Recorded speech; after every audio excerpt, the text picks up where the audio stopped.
Good afternoon students.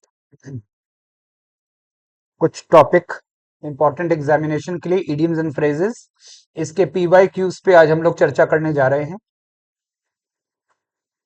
और उसके बाद फिर हम अपने hardcore topic subject verb agreement पे आएंगे जो हमने कल स्टार्ट करा था।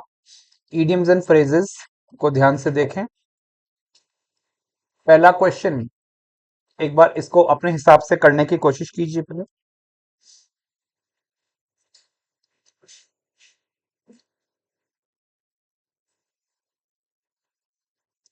फर्स्ट क्वेश्चन है,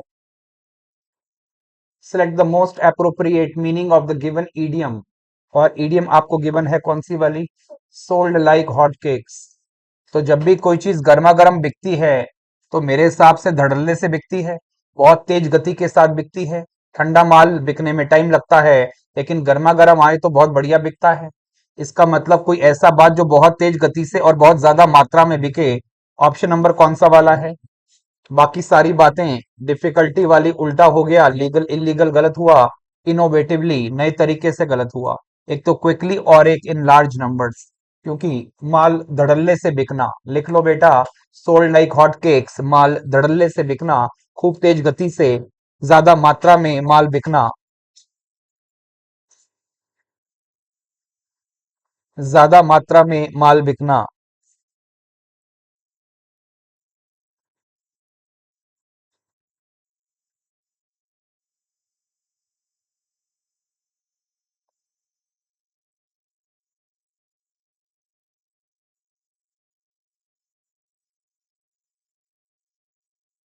कम हियर।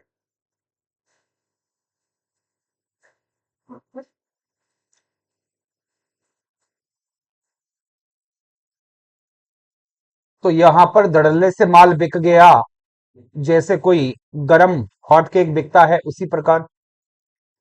नेक्स्ट आता है इसके बाद में सेकंड।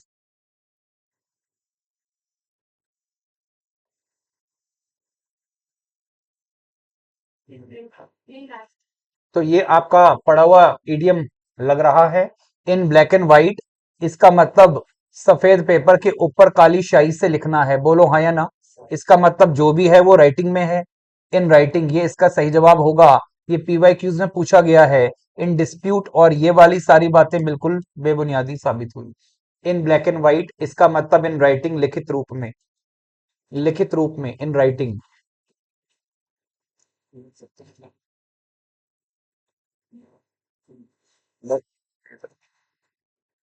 नेक्स्ट। नेक्स्ट। पढ़ो भाई, क्या है question? At one finger tips, सारी बातें आपको हिसाब किताब लगाने का तरीका फिंगर टिप्स के ऊपर चला करता था अतीत में। उसी चीज को ध्यान रखें तो बहुत गहन अध्ययन होना, किसी चीज का पूरा ज्ञान होना, टू हैव कंप्लीट नॉलेज। बाकी सारी बातें जो हैं वो दिशा विहीन है। अतः इसका उत्तर यही बैठेगा।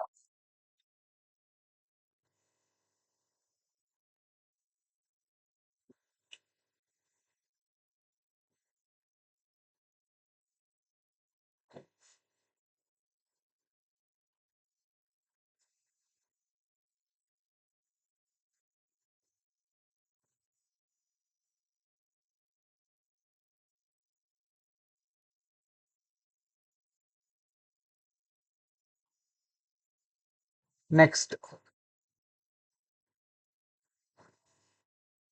नेक्स्ट। पढ़िए, क्वेश्चन क्या है भाई? इन डीप वाटर, आप गहरे पानी में होते हो तो मेरे हिसाब से आप प्रॉब्लम में होते हो। अरे हाँ या ना? अगर मैं इन डीप वाटर की बात करूं, या मैं इसको लिखूं इन hot soup, in hot soup, इसका मतलब स्थिति जो है वो बहुत ज्यादा कष्टदायी है। तो इसका मतलब जो भी बनना चाहिए वो क्या है? बोलो option number C, in trouble. तो इन डीप वाटर का मतलब होता है in problem in trouble, in problem in trouble, in deep water. इसी को इन हॉट सूप कह दिया जाता है। नेक्स्ट।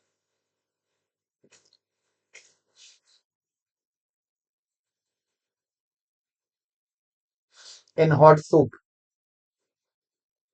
In hot water. ये सारे के सारे परेशानी वाली स्थिति की बात है। इन टाइट कॉर्नर, इन टाइट कॉर्नर, बेटा इन सबका मतलब है विषम परिस्थिति में होना, ऐसी अवस्था, ऐसी परिस्थिति जो आपके लिए फेवरेबल नहीं, परेशानीदायी है, उनको इन नामों से जाना जाता है। लिख लो, in hot soup, in hot water, in tight corner, एक ही बात है। नेक्स्ट,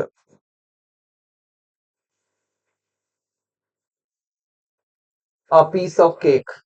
मेरे हिसाब से केक खाने जैसा कोई आसान काम हो ही नहीं सकता। अरे हाँ या ना, करना क्या है, बस बैठ के केक ही तो खाना है, अ वेरी इजी टास्क, इससे आसान प्रश्न बन भी नहीं सकता। अ पीस ऑफ केक, एक ही बात है। A piece of cake that is something that is very simple, इसको क्या कह सकते हैं? और a piece of cake, Hindi में कहते हैं बेटा बाएं हाथ का खेल, अति आसान कार्य। अरे हाँ या ना, उसको कह सकते हैं a piece of cake. Option number B is the correct option, a very easy task, बाकी सारी बातें बहुत दूर की हैं। नेक्स्ट,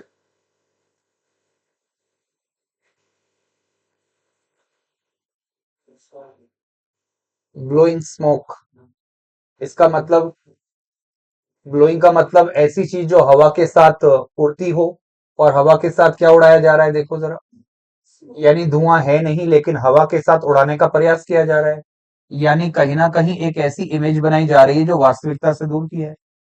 ब्लोइंग स्मोक, इसका मतलब वास्तविकता नहीं है, एक बस धुआं उड़ाने की बात कर रहा है वो, यानी रियलिटी से दूर की बात है। इसका मतलब, इसका कनेक्शन आपको रियलिटी से दूर लेके जाता है। टू लाई और एग्जजरेट टू परप्लेक्स अदर्स, झूठ बोल देना या बड़ा चढ़ा के बोलना ताकि सामने वाला थोड़ा सा असमंजस में पड़ जाए, चल क्या रहा है, इसको कहते हैं ब्लोइंग स्मोक। वास्तविकता नहीं है, केवल धूल उड़ाने की कोशिश कर रहा है, धुआं उड़ाने की कोशिश कर रहा है। इसका मतलब एग्जजरेट कर रहा है, झूठ बोल रहा है। एक आपने कहानी सुनी होगी, शेर आया शेर आया शेर आया, और शेर आया ही नहीं। तो केवल लोगों को परेशान करने के उद्देश्य से बातों को झूठ बोलना या बड़ा चढ़ा के बोलना, उसको ब्लोइंग स्मोक कहते हैं। लिख लो, सच्चाई से दूर होना, सिर्फ धुआं उड़ाना, रियलिटी से दूर, इसका मतलब हो गया एग्जजरेट करना, अतिशोक्ति करना, झूठ बोलना, लोगों को कंफ्यूज करने की कोशिश करना, that is blowing smoke. Important idiom है ब्लोइंग स्मोक। अगले पे चलते हैं भाई।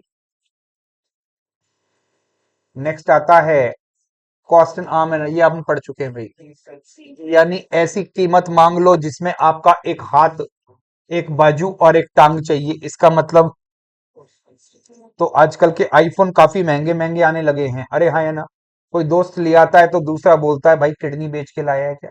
बेसिकली बहुत महंगा आइटम है, इसलिए कहा गया, बोलो इनमें से क्या चीज एक्सट्रीमली एक्सपेंसिव, बहुत ज्यादा महंगा, इतना महंगा कि आपको एक बाजू और एक टांग कीमत में देनी पड़ी। That is something that is extremely expensive, बहुत ज्यादा महंगा चीज, महंगे सौदे को कहते हैं cost N arm and a leg, cost N arm and a leg, extremely expensive. बाकी सारी बातें दूर दूर तक की नहीं है भाई। नेक्स्ट,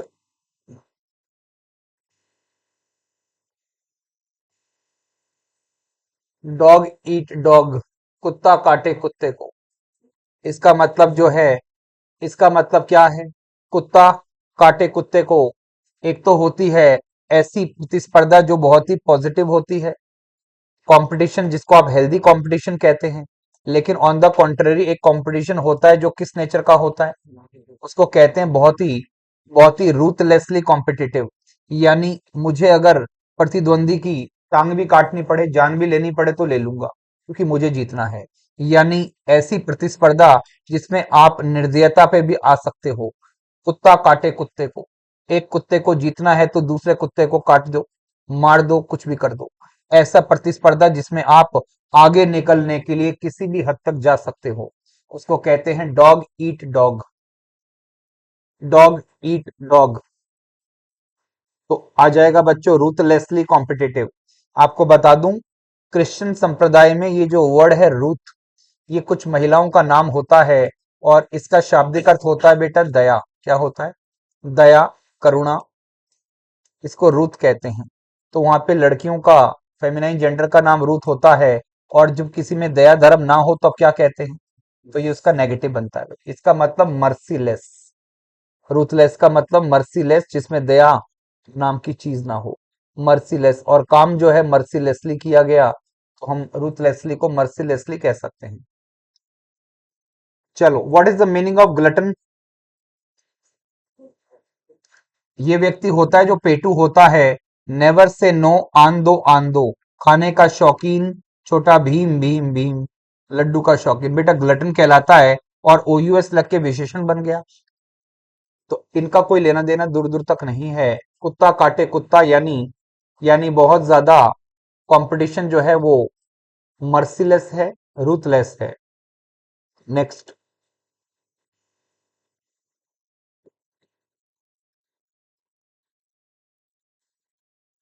मैं सारी बात आपको दिमाग में डाल रहा हूं, कि कल संडे को टेस्ट होना है।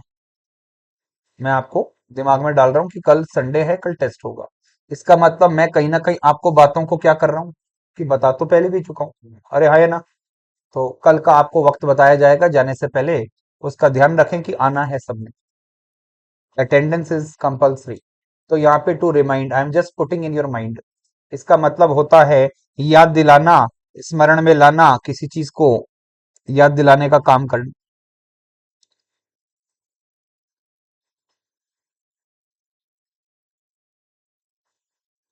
नेक्स्ट।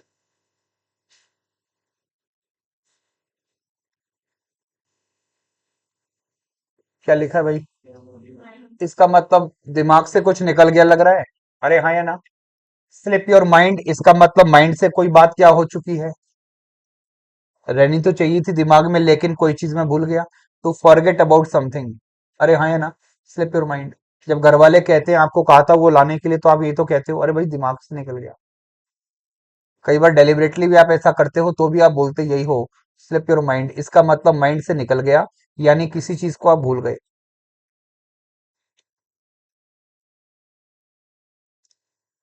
Slip your mind. तो सारी चीजें क्षम्य में आती हैं, लेकिन कुछ चीजें अक्षम्य होती हैं। जैसे अगर आप अपनी मिसेस का बर्थडे भूल गए, इसमें कोई माफी नहीं। आप अपनी शादी की सालगिरह भूल गए, इसमें कोई माफी नहीं। तो यहाँ पर और बाकी चीज बोलो तो माफ हो जाए। टू फॉरगेट अबाउट समथिंग, ये इसका करेक्ट होगा उत्तर, option number B. Next. Lose heart. Lose heart, यहाँ पे हार्ट का मतलब होता है भाई आपकी स्पिरिट। जब आप मन से हार जाते हो, मन के हारे हार है, मन के जीते जीत। जब आप मन से हार जाते हो उसको क्या कहते हैं? इसका मतलब व्यक्ति क्या हो गया? Discourage, to become discouraged. हतोत्साहित हो जाना, हिंदी में लिखो हतोत्साहित हो जाना, निरुत्साहित हो जाना। एक राजा था स्कॉटलैंड के अंदर, रॉबर्ट ब्रूस, और वो अपनी राजपाट हार गया था। शत्रु राजा ने उसके राज्य पर कब्जा कर लिया था, और ये जान बचाने के लिए किसी गुफा में जाके बैठ गया था। अरे हाँ या ना? उस गुफा के अंदर इसको स्पाइडर दिखी, तो बार बार गिर रही चढ़ रही, गिर रही चढ़ रही थी। वो उसके लिए सोर्स ऑफ मोटिवेशन था, क्योंकि उस समय ये कैसा था बोलो? डिस्करेज्ड, कि लो बाहर से लोग आए और पीट के चल दिए। तो डिस्करेज था। ऐसे व्यक्ति को आप कहते हैं डाउन क्रेस्ट। बोलो क्या कहते हैं? डिप्रेस्ड को ही क्या कहते हैं? Down crest. जहां आपका अपमान होता है और आप नीचे की ओर देखते हो, उसको कहते हैं डाउन क्रेस्ट। Discourage, demotivated. तो यहाँ पे लिखा है लूज हार्ट। मेरा क्या होगा?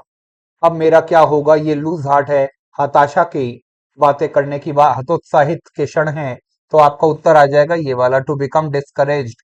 बाकी सारी बातें हार्ट अटैक की बात नहीं है, मोहब्बत की बात ही नहीं है, और ब्रेव होने की बात नहीं। लूज हार्ट का मतलब होता है ये। अच्छा, इसलिए लिखा है कुछ लोग दिल खो देते हैं, वो ऐसी कोई बात नहीं, यही आएगा। टू बिकम डिस्करेज्ड, इस पे जज्बात काम नहीं करते, इसमें आपको एक्चुअल मीनिंग नहीं, इंप्लाइड मीनिंग चाहिए होगा। नेक्स्ट आता है बच्चों इसके बाद में, हिट द सैक, ये हम पढ़ चुके हैं भाई। तो जब कोई व्यक्ति बोरे पर अपना सर पटक लेता है तो इसका मतलब तकिए पे सर पटक लिया। इसका मतलब इसका मतलब सो जाना। इसका मतलब सो जाना, टू गो टू स्लीप। और अगर कोई फिशिश के साथ सोता है तो टू स्लीप विद फिशेस। तो इसका मतलब मृत्यु हो जाना, मर जाना। तो यहाँ पे हिट द सैक, इसका मतलब बोरे पे सिर पटक लिया, इसका मतलब सो गया। टू गो टू स्लीप, इसका मतलब नींद आ गई। ऐसा एक वर्ड चलता है बेटा दुनिया में, बोलो कौन सा।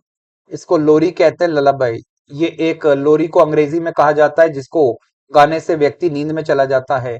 बच्चों को सुनाई जाती है लोरी। नेक्स्ट आता है बच्चों, नेक्स्ट फॉल आउट। ये एक फ्रेजल वर्ब है बेसिकली। इसका मतलब होता है झगड़ा करना। Fall out, you are always ready to fall out. वो कौन सा व्यक्ति होता है जो हर किसी से झगड़ा करता है भाई? बेलिकॉस, इसको कहते हैं परम झगड़ालू। एक गली में दो चार तो होते हैं। लिखो बेटा, झगड़ालू व्यक्ति को क्या कहते हैं? बेलिकॉस। ये OWS का पार्ट रहेगा। तो फॉल आउट का मतलब होता है जो आपसे अनबन लिए बैठता है, बात बात पे आपसे लड़ता है, आर्ग्यूमेंट करता है। क्या आपने क्या आपने नाम सुना था दुर्योधन और भीम का? उनके बीच में एक टसल चलती थी, बात बात पे आर्ग्यूमेंट होता था, लड़ मरते थे बात बात पे, शक्ति प्रदर्शन के लिए या किसी बात के लिए। बेटा ये फॉल आउट होता है। इसका मतलब झगड़ा हो जाना, किसी से आर्ग्यूमेंट हो जाना, अनबन हो जाना, उसको हम फॉल आउट कहते हैं। तो एक ही में आ रहा है, बाकी सारी बातें दूसरी दिशा की हैं। Next we have number 14th।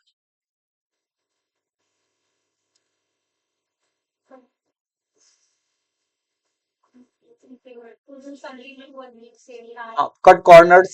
इसका मतलब अगर किसी कमरे के अंदर मुझको कालीन बिछाना है, क्योंकि कालीन का मैं तो एक काम करता हूँ, ये कॉर्नर काट दो, यहाँ कालीन मत बिछाओ, बिना उसके काम चला लो। यानी बड़े गंदे तरीके से पैसा बचाते हुए काम करना। टू डू समथिंग पुअरली, बड़े घटिया तरीके से काम किया है। टू सेव टाइम, समय बचाने के लिए, पैसा बचाने के लिए आपने इतना घटिया काम किया है। इसको कहते हैं टू कट कॉर्नर्स। अच्छा रहता थोड़ा सा पैसा लेकर इस वाले पार्ट पर भी कालीन बिछाई लेते तो एक सारिता हो जाती, यूनिफॉर्मिटी हो जाती, लेकिन आपने कॉर्नर ही काट दिया।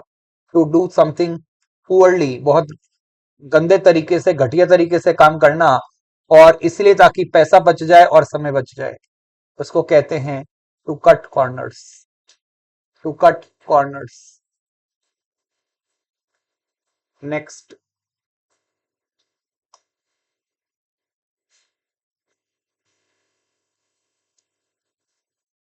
Easy does it. Easy does it, भाई जो काम आसान होता है, होता नहीं, आसानी से किया जाता है। इसका मतलब जब काम आसान होता है तो उस पे ज्यादा कॉशियस रहना पड़ता है। जहां आपको लगे कि बहुत आसान काम है वहां कॉशियसनेस होनी जरूरी है। इसका मतलब हो गया इजी डज इट। इसका मतलब देखने में आसान लग रहा है, लेकिन यहाँ पे अलर्टनेस की जरूरत है। इसका मतलब टू मूव और एक्ट केयरफुली, बहुत सावधानी से पेश आना और धीमे धीमे काम करना ताकि गलती से भी गलती ना हो। इजी डज इट, देखने में इजी लग रहा है ये मुश्किल। इस पे सतर्कता की जरूरत है। You need to be cautious, alert रहना पड़ेगा। देखने में आसान है, करने में मुश्किल है। Easy does it, to move और एक्ट केयरफुली। तो यहां पे लिख लेना, किसी काम को करते समय क्या होना? अलर्ट, जिसको हम कहते हैं कॉशियस। कॉशियस, ताकि गलती से भी गलती ना हो। Easy does it. Recent exam में पूछा गया था ये वाला भी, easy does it. Next,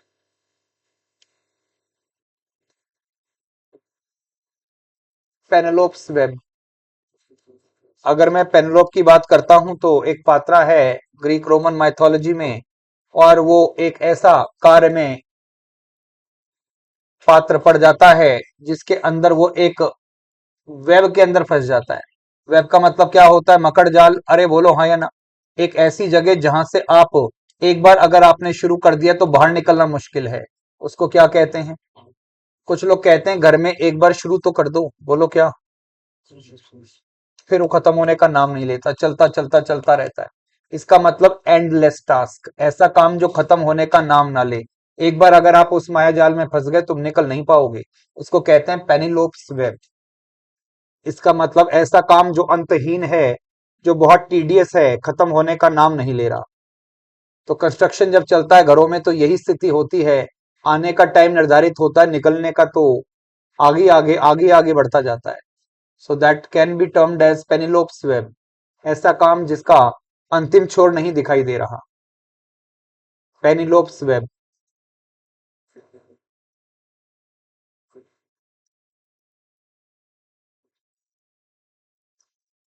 next.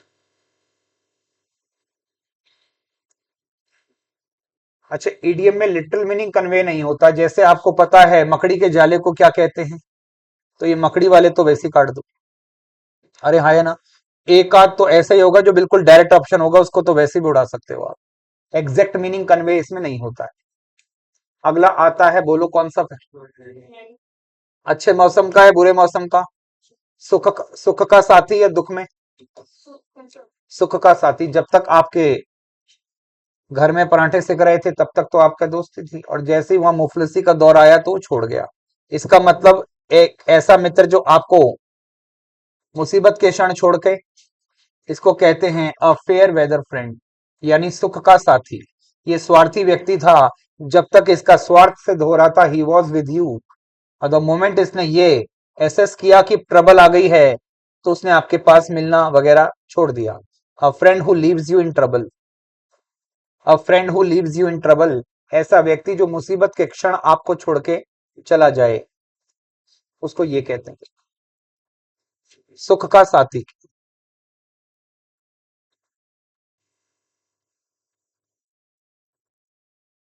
Hit the roof, छत पे टकराना।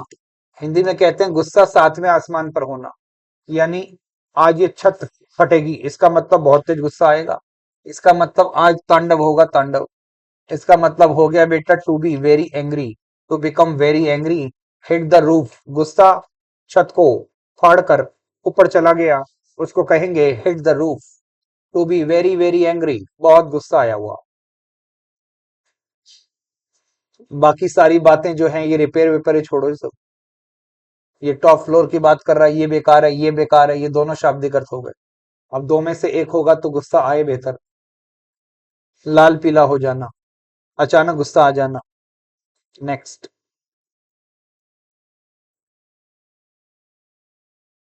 Creature of habit. कुछ लोग होते हैं जो अपने सेट रूटीन पे चलते हैं, उनको क्रीचर ऑफ हैबिट कहते हैं, उनको बदल नहीं सकते। क्योंकि हैबिट में क्या होता है, if H is removed a bit remains, if A is removed bit remains, if B is removed it remains. तो आदत बदल ही नहीं जाती। तो कुछ लोग सेट पैटर्न पे काम करते हैं। सुबह मिलो तो मंदिर मिलेंगे, उसके बाद यहाँ, उसके बाद यहाँ, उसके बाद यहाँ। उनका एक सेट पैटर्न चलता है लाइफ का, और 99% जीवन उनका इसी सेट पैटर्न पे कट जाता है।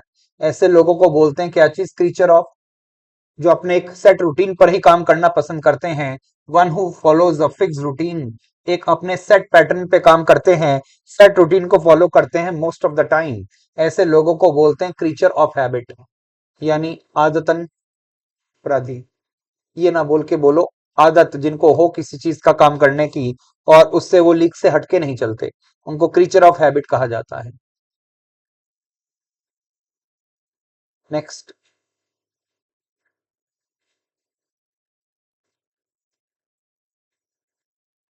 Start from scratch. What is the meaning of scratch. तो जब आपको मकान वगैरह बनाना होता है तो आप यहाँ से मकान बनाना शुरू करते हो। नहीं सर, पहले खुदाई होती है। पहले खुदाई होती है, फिर यहाँ पर शायद अंदर पिलर प्लांट होते होंगे। अरे हाँ या ना। पिलर्स को इम्प्लांट करते हो, फिर ये पिलर बाहर निकलते हैं, फिर यहाँ पर एक एलिवेशन आता है, फिर उसके बाद एक लेवल आने के बाद छत पर डालते होंगे। तो इसका मतलब बिल्कुल स्क्रैच, खुदाई से शुरू करना है। यहां से नहीं, इसके भी नीचे से, फ्रॉम द वेरी बिगिनिंग, बिल्कुल माइनस से शुरू करना है। You can say to start from the very beginning, start from A, बिल्कुल शुरुआत से। Start from scratch, to start from very beginning. Next.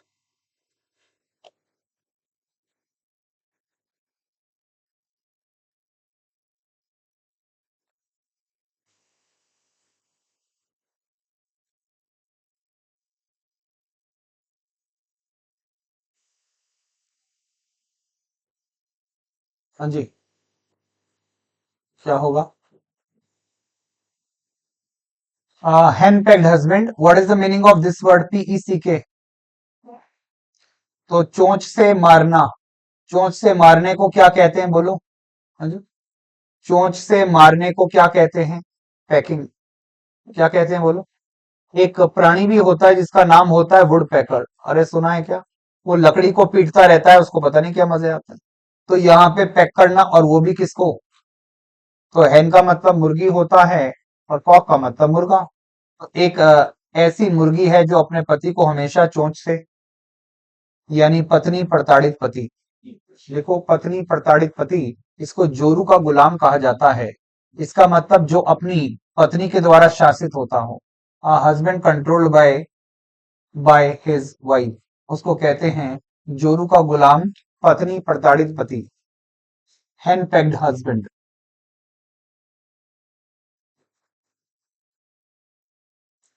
तो उसकी मुर्गी उसको रोज मारती चोंच से। Hand packed husband. नेक्स्ट आता है इसके बाद में नंबर 22।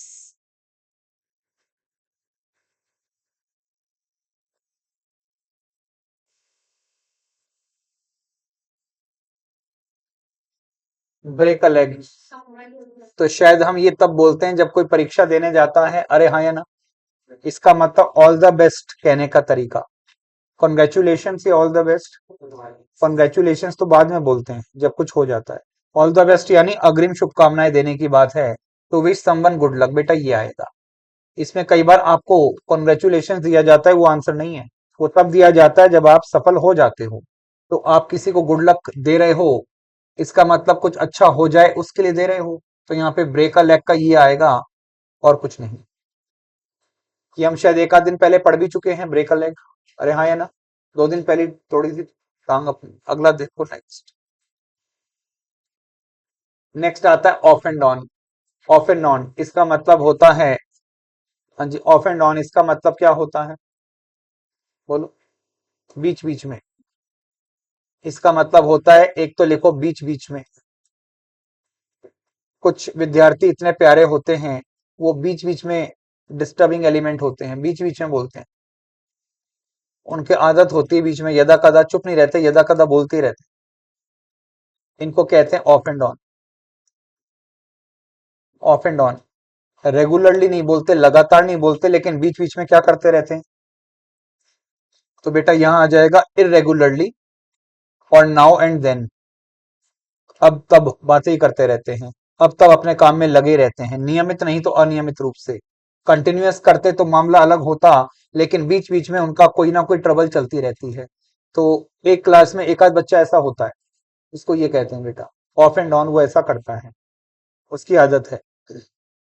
तो इसका मतलब हो गया कंटिन्यूअसली नहीं होगा, क्या होगा? इरेगुलरली, अनियमित रूप से, लेकिन हाँ कई बार बीच में। और नाउ एंड देन बार बार, अब तब।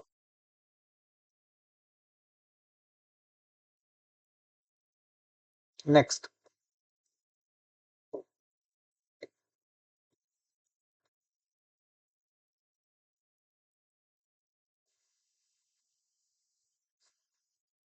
तो पहले जो वर्ड दिया है उसको देखो बेटा, एब। इसका विलोम शब्द होता है टाइड। टाइड का विलोम शब्द क्या होता है बोलो? ये एंटोनिम हो गया टाइड का। इसको हिंदुस्तान में कहते हैं ज्वार, और इसको कहते हैं भाटा। क्या कहते हैं? भाटा। ज्योग्राफी के टर्म्स हैं दोनों। ये जो वेव होती है, समुद्र की जो चाल चलती है, जब ये ऊपर आती है तब तो इसको क्या कहते हैं? टाइड। और जब नीचे आती है तब इसको क्या कहते हैं? इसको ज्वार, इसको भाटा। तो कई बार ये टाइड, ये एब, ये टाइड, ये एब, ये टाइड, ये एब। तो कई बार ऐसा भी होता है कि कोई एब जो है वो आवश्यकता से ज्यादा नीचे चले जाती है, तो इसको कहते हैं एट अ लो एब। यानी जीवन में उतार चढ़ाव तो सभी के आते हैं, लेकिन अब की बार गिरावट थोड़ी ज्यादा ही आ गई। लिखो, अति हतोत्साहित हो जाना, इन अ स्टेट ऑफ डिक्लाइन, पतन के हालात में होना, या डिप्रेशन में डूब जाना, अवसादग्रस्त हो जाना। एट अ लो एब, इसका मतलब स्टेट, स्टेट ऑफ एनकरेजमेंट या डिस्करेजमेंट? डिस्करेजमेंट। इसका मतलब लिख लो अवसादग्रस्त हो जाना। एट अ लो एब, उतार चढ़ाव, उतार ये तो आते हैं, लेकिन अब की बार जो उतार आया, ये उतार आया है वो बहुत ज्यादा निचला था। इसका मतलब जीवन में डिप्रेशन के हालात, एट अ लो एब। तो यहाँ पे इस एब का एंटोनिम भी पूछ लिया जाता है, इसका भी आइडिया होना चाहिए। तो अब की बार जो भाटा आया वो काफी नीचे वाला आया है, इसको कहते हैं हम लोग हतोत्साह। हतोत्साहित हो जाना, ऐसे क्षण जब आप बहुत ज्यादा हताश हो जाते हैं, डिप्रेस्ड हो जाते हैं। नेक्स्ट।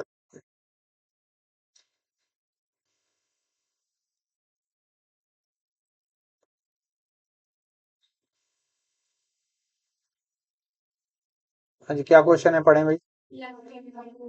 सर्दी में छोड़ गए बाहर, खुद तो चले गए कमरे के अंदर और हमें बाहर ही छोड़ गए। लेफ्ट इन द कोल्ड, इसका मतलब किसी को डेलिबरेटली अलग थलग छोड़ देना, इग्नोर कर देना। टू बी इग्नोर्ड और एक्सक्लूडेड। अरे हाँ या ना। एक लड़की थी सिंड्रेला, उसके भी जो माँ बाप थे, उसके भी जो घर वाले थे, वो उसको छोड़ गए थे। अरे हाँ या ना। इग्नोर करके, एक्सक्लूड यानी अपने लोगों में सम्मिलित नहीं किया, बल्कि उसका निष्कासन कर दिया, बाहर निकाल दिया, इग्नोर कर दिया। लेफ्ट इन द कोल्ड, अलग थलग छोड़ दिया, कोई मर जाए तो मर जाए, कोई दिक्कत नहीं, ऐसे को कहते हैं ये वाला, टू बी इग्नोर्ड और एक्सक्लूडेड। तो यहाँ पर ये हमारा जो 25 ईडीएम आए थे उनमें से ये फर्स्ट सेट हमारा कंप्लीट हुआ। आगे वाले दिनों में भी हम डेली के 25 सेट्स लेंगे और पीवाई क्यूज को ही लेंगे। यहाँ हमारा यह हमारा ईडीएम का ये वाला अध्याय एक बार के लिए समाप्त होता है भाई। एक बार सारे इडियम्स को पढ़ लीजिए, किसी में डाउट है डू आस्क।